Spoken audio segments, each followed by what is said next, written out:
your money. Personal finance workshop on mutual funds on December 7th and 8th. Register now.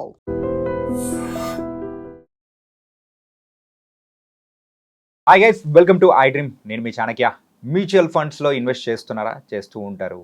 And స్టాక్స్లో కానీ ఇలాంటి చాలా చోట్ల invest చేస్తుంటారు.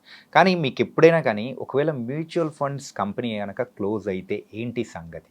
మనం పెట్టిన ఫండ్స్ అనేది ఏమవుతాయి? ఇలాంటి డౌట్స్ అనేది కూడా వచ్చే ఉంటాయి కదా. ఇలాంటి డౌట్స్ ఎక్కువగా మనం ఇన్వెస్ట్ చేస్తున్న టైంలో మన పేరెంట్స్కి కానీ అమ్మలకి ఎక్కువగా వస్తుంటుంది.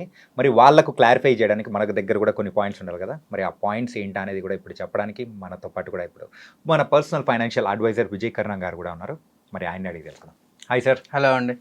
మనం దేనిలో అన్నా ఇన్వెస్ట్ చేస్తున్నామంటే పాజిటివ్ మన సైడ్ నుంచి తీసుకొని వచ్చినా కానీ నెగిటివ్ మాత్రం పేరెంట్స్ సరే ఎందుకు ఇన్వెస్ట్ చేస్తున్నారు అబ్బాయి, ఒకవేళ వాళ్ళు తీసుకొని వెళ్ళిపోయినారు అనుకో, కంపెనీ క్లోజ్ అయితే అని చెప్పేసి అంటుంటారు.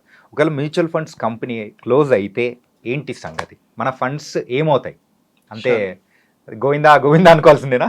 మెయిన్ థింగ్ మనకి ఇట్లా పేరెంట్స్ దగ్గరికి ఇట్లా రావడానికి రీజన్ ఏందో కూడా మనం ఒకసారి అర్థం చేసుకోవాలంటే ఇంకొంచెం డీటెయిల్గా అర్థం చేసుకుని ఏముండదండి. ఫస్ట్ థింగ్ చిట్ ఫండ్స్ స్కామ్సే మనకి వచ్చేది. ఆడ ఏమవుతుంది అంటే చిట్ ఫండ్స్లో తీసుకుంటారు, పూల్ చేసుకుంటారు అమౌంట్, ఒక సర్టన్ అమౌంట్ అయిన తర్వాత వాడు బోర్డు తిప్పేయడము ఏదో అవుతుంటుంది. అట్లా ఆ జనరేషన్ మన పేరెంట్స్ జనరేషన్ వాళ్ళు చాలా లాస్ అయ్యారండి. వాళ్ళు జాగ్రత్తతో చెప్పేదే తప్పితే అక్కడ మనకి ఏదో మనం ఇన్వెస్ట్ చేయొద్దు అని చెప్పడం అని కాదు. మన కష్టపడి సంపాదించిన పైసల్ని డబ్బుల్ని మనం ఎక్కడైనా తప్పు వేస్లలో ఎక్కడైనా ఇన్వెస్ట్ చేస్తున్నామా, మెయిన్ మన కష్టపడిన పైసలు పోగొట్టుకుంటామనే భయంతో వాళ్ళు మనం అడగడం తప్పితే అక్కడ వేరే ఏం లేదండి. ఎందుకంటే చాలా స్కామ్స్ అయ్యాయి చిట్ ఫండ్స్ రిలేటెడ్లో. చాలా అంటే మన రోజు చూస్తూనే ఉంటాం ఫ్రెండ్స్ అండ్ ఫ్యామిలీ సర్కిల్స్లలో. ఎన్ని రెగ్యులేషన్స్ వచ్చినా చిట్ ఫండ్స్కి రిలేటెడ్ కానీ, అంటే ఏదైతే రెగ్యులేటరీ చాలా తక్కువ ఉండే ఇన్స్ట్రుమెంట్స్ ఉన్నాయి. ఇప్పుడు రియల్ ఎస్టేట్ కూడా రెగ్యులేటరీ చాలా తక్కువ ఉంటుంది అక్కడ. రెరా అని ఇట్లా కొన్ని ఇన్స్టిట్యూషన్స్ ఉన్నాయి. కాకపోతే వాళ్ళ కంట్రోల్లో కూడా లేనేటివి చాలా జరుగుతుంటాయి అన్నమాట ట్రాన్సాక్షన్స్. అక్కడ చాలా రిస్క్ ఉంటుంది అన్నమాట. సో ఆ రిస్క్ అనేది మన మెయిన్ క్యాపిటల్ని ఎఫెక్ట్ చేసే ఇబ్బంది అయితే ఉంటుంది. సో ఇక్కడ మనం మ్యూచువల్ ఫండ్స్లలో ఆ రిస్క్ని తగ్గడానికే మనకి సెబీ ఉందండి. Okay, security exchange board of India, SEBI ఉంది. సెబీ అనేది completely from the government of India. వాళ్ళు ఏం చేస్తారంటే ఈ అన్ని AMCs, asset management companies. AMC అంటే అసెట్ మేనేజ్మెంట్ కంపెనీ అండి. ఎస్బీఐ కానీ, హెచ్డిఎఫ్సి కానీ, ఐసిఐసిఐ కానీ, నిప్పాన్ కానీ, ఫ్రాంక్లిన్ టెంపుల్టన్ కానీ, క్వాంట్ కానీ, ఇవన్నీ ఏఎంసీస్. ఒక 44, 46 ఏఎంసీ కంపెనీస్ ఉన్నాయండి. ఈ ఏఎంసీ కంపెనీస్ అన్నిటినీ రెగ్యులేట్ చేసి, అంటే వీటన్నిటిని గవర్న్ చేసేది సెబీ. వాటన్నిటిని అంటే వాళ్ళ ట్రాన్సాక్షన్స్తో సహా వాళ్ళు ఎక్కడెక్కడ ఫండ్స్లో ఎక్కడెక్కడ ఏ కంపెనీస్ ఇన్వెస్ట్ చేస్తున్నారు అన్నీ కూడా వాళ్ళు రిపోర్ట్ చేయాల్సిందండి సెబీకి. ఓకే, అంటే గవర్నమెంట్ అండర్లోనే ఇది మొత్తం జరుగుతుంది. ఎగ్జాక్ట్లీ. ఇప్పుడు సపోజ్ నేను ఒక మ్యూచువల్ ఫండ్ కంపెనీ పెట్టాను అనుకుంటాను. ఒక మ్యూచువల్ ఫండ్ కంపెనీ పెట్టాను, మీరు వేరే ఏదైనా కంపెనీ ఓనర్ అనుకుందాం, ఏదైనా లిస్టెడ్ కంపెనీ. నేను డైరెక్ట్గా వచ్చేసి మీ కంపెనీలో ఇన్వెస్ట్ చేయడానికి ఉండదు అనమాట. సో దానికి ఒక సెట్ ఆఫ్ రూల్స్ ఉంటాయి, సెట్ ఆఫ్ రెగ్యులేషన్స్ ఉంటాయి. ఎంత పర్సంటేజ్ ఇన్వెస్ట్ చేయాలి, ఎందుకు ఇన్వెస్ట్ చేయాలనేది కూడా వాళ్ళు డిస్క్లోజ్ చేయాలండి. సో ఇంత స్ట్రిక్ట్, అంత రెగ్యులరైజ్ చేసిన ఇండస్ట్రీ అండి ఇది. Highly regulated industry mutual funds అనేది. ఏదో చిన్న చిట్ ఫండ్ కంపెనీ టైప్ అట్లా అనుకుంటారు. అంటే మనకు అవేర్నెస్ తక్కువ ఉండడం వల్ల నేను కూడా స్టార్టింగ్లో అనుకున్నానేమో అట్లా, కానీ అది కాదండి. ఇది హైలీ రెగ్యులరైజ్ది. మనం ఇండియన్ ఎకానమీలో వన్ ఆఫ్ ద పిల్లర్ అనమాట, one of the back bone అనమాట మ్యూచువల్ ఫండ్ ఇండస్ట్రీ ఇప్పుడు. ఓకే, అది ఎంత పెద్దది అనేది నేను ఇంకా వేరే వీడియోస్లో చెప్తాను. అది mutual fund as an industry ఎంత పెద్దది అనేది కూడా నేను డీటెయిల్గా చెప్తాను. మేబీ వీ కెన్ ఎక్స్పెక్ట్ ఇది అంటే ఇన్ డీటెయిల్గా వెబినార్లో మనం ఎక్స్పెక్ట్ చేయొచ్చు. వెబినార్లో ఇంకా డీటెయిల్గా చెప్తానండి. ఎంత గ్రోత్ ఉంది, ఇంకా డౌన్ ద లైన్ ఇంకెంత పెద్దగా అవుతుంది మ్యూచువల్ ఫండ్ ఇండస్ట్రీ, ఆ గ్రోత్లో మీరు ఉండగలుగుతున్నారా, ఉండలేకపోతున్నారా, మీరు ఎంత ఆపర్చునిటీ మిస్ చేసుకుంటున్నారు ఒకవేళ ఉండలేకపోతే అనేది కూడా మీకు డీటెయిల్గా మనం మాట్లాడుకోవచ్చు అనమాట వెబినార్లో. Okay sir. So and SEBI గురించి మనం మాట్లాడుతున్నాం కదా. సో ఎప్పుడైతే ఏఎంసీ మనం రిజిస్టర్ చేసినామో రాత్రికి రాత్రి మనం ఏఎంసీ క్లోజ్ చేయడం అనేది as per law, as per regulatory మనం అట్లా చేయొద్దు అనమాట. Over the night AMC close అనేది ఎక్కడ ఉండదు, కాదు కూడా. ఒకవేళ అట్లాంటి సిచ్యువేషన్ ఉంటే ఫస్ట్ సెబీకి వాళ్ళు ఇన్ఫార్మ్ చేయాలి. సో అండ్ సో రీజన్ వల్ల మనం ఈ మ్యూచువల్ ఫండ్ స్కీమ్ లేకపోతే ఈ మ్యూచువల్ ఫండ్ కంపెనీని క్లోజ్ చేయాల్సి వస్తుంది, లేకపోతే ఈ మ్యూచువల్ ఫండ్ స్కీమ్ని ఆపాల్సి వస్తుంది అని వాళ్ళు సెబీకి ఇన్ఫామ్ చేయాలి. సెబీ ఇన్వెస్టర్స్కి కమ్యూనికేషన్, సెబీ కానీ ఏఎంసీస్ కానీ వీళ్ళు ఇన్వెస్టర్స్కి కమ్యూనికేషన్ చేస్తారు.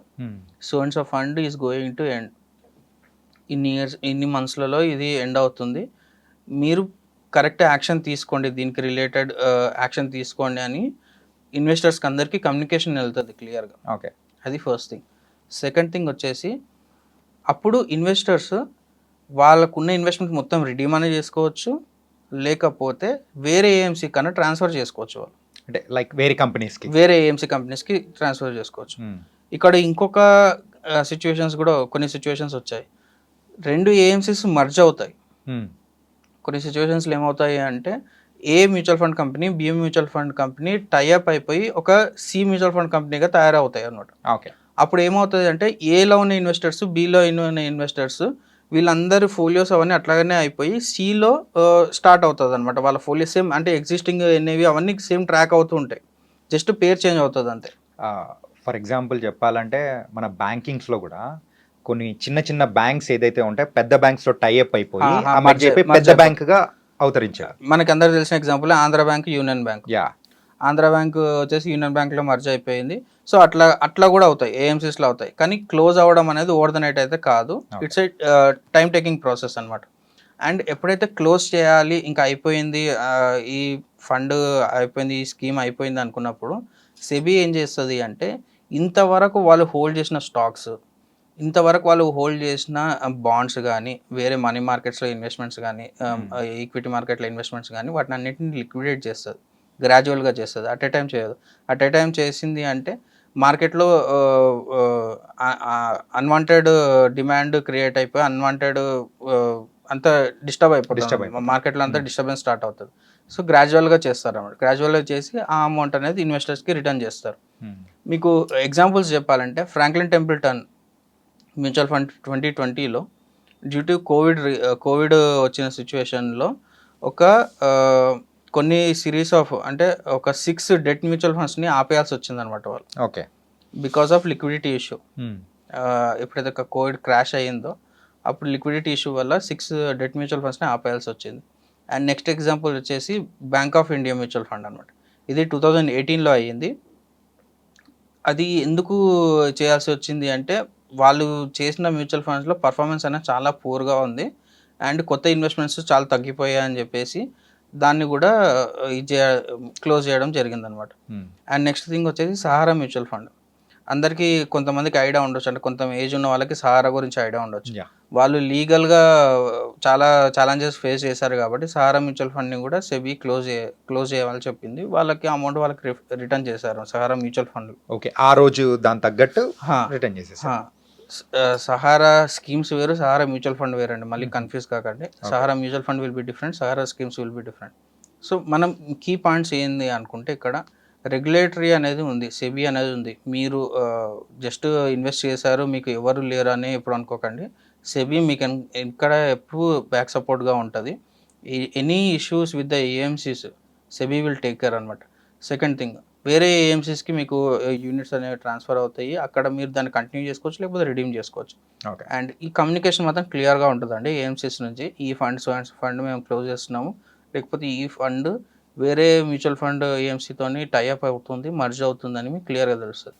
అండ్ ఇమీడియట్గా లాస్ అనేది మాత్రము ఎక్కడా ఉండదు అనమాట ఇక్కడ. ఎందుకు అంటే మనం రిడీమ్ చేసుకోవచ్చు లేకపోతే వేరే ఏఎంసీకి ట్రాన్స్ఫర్ చేసుకోవచ్చు కాబట్టి మీ అమౌంట్ మాత్రం ఎక్కడికి పోదు, మీరు చేసిన ఇన్వెస్ట్మెంట్స్ మాత్రం ఎక్కడికి పోదు. సో టెన్షన్ పడాల్సిన అవసరం ఏం లేదు. మీరు చెప్పే ముందైతే అంటే mutual funds and chit funds companies both are similar kind of things అనేది నాకైతే అనిపించింది. సో కాదు అని ఇప్పుడు మాత్రం మీరు చెప్పిన తర్వాత నాకు ఒక క్లారిటీ వచ్చింది, అలాగే మా ప్రేక్షకులకు కూడా వచ్చింది.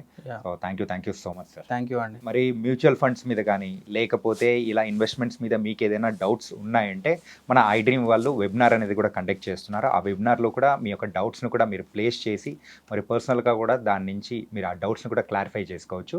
మరి మరో ఇంటర్వ్యూతో మళ్ళీ కలుద్దాం. అంతవరకు take care. This is your Chanakya.